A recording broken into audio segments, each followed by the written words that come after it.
చిన్న విశేషంగా అందరూ భావించారు.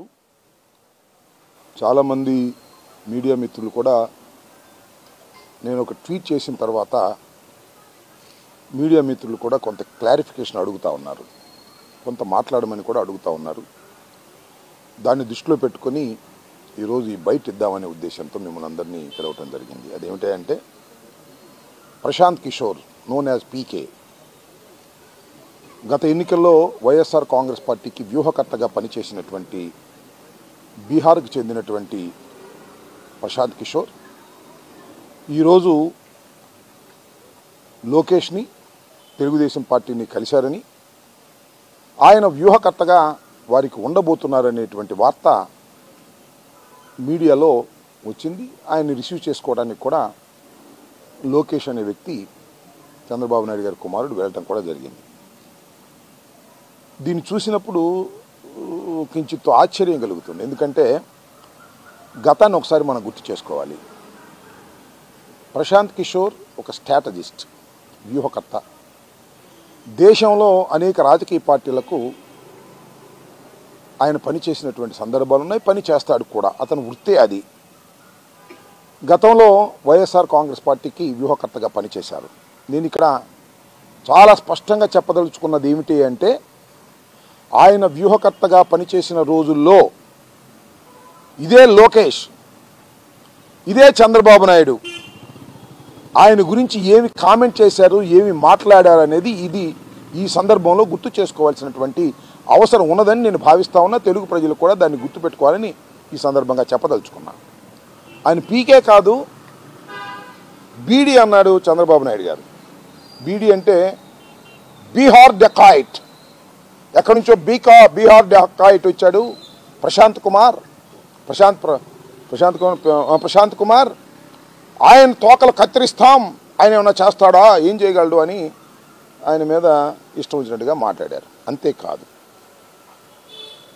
కోడికత్తి గురించి, లేదు బాబాయిని హత్య చేసిన సందర్భాల గురించి, ఇవి గురించి మాట్లాడుతూ మత కల్లోలాలు సృష్టించారు, హత్యలు చేయించారు. ఇవన్నీ కూడా బీహార్ నుంచి వచ్చినటువంటి బీహార్ డెకాయిట్ ప్రశాంత్ కిషోరే చేయించాడు అని సాక్షాత్తు నారా చంద్రబాబు నాయుడు గారే చాలా స్పష్టంగా చెప్పాడు.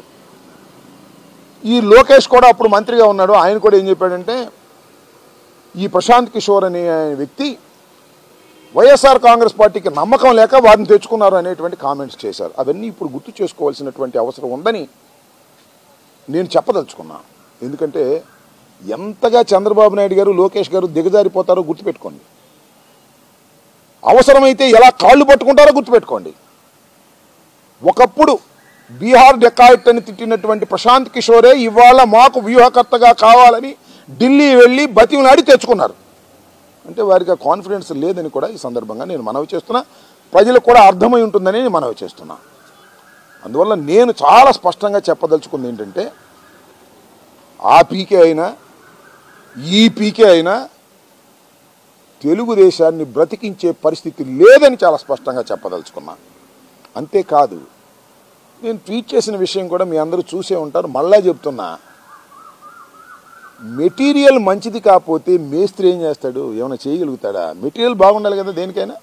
మెటీరియల్ బాగుంటే మేస్త్రి దాన్ని చక్కగా అమర్చగలుగుతాడు. ఇక్కడ మెటీరియలే సరిలేదు. ఎంతమంది మేస్త్రులు వచ్చినా మెటీరియల్ పనికిరాని మెటీరియల్ని ఏమీ చేయలేరని రాష్ట్ర ప్రజలు, ముఖ్యంగా తెలుగుదేశం కార్యకర్తలు అర్థం చేసుకోవాలని కూడా ఈ సందర్భంగా నేను చెప్పదలుచుకున్నాను. ఇంకా ఏదన్నా ఉంటే డాక్టర్లు అప్పుడప్పుడు రెండు పనికొస్తారు. డాక్టర్లు ఒకటి వైద్యం చేయడానికి పనికొస్తారు, ఒకటి శవ పంచాయతీ చేయడానికి, పోస్ట్ మార్టం చేయడానికి కూడా పనికొస్తారు.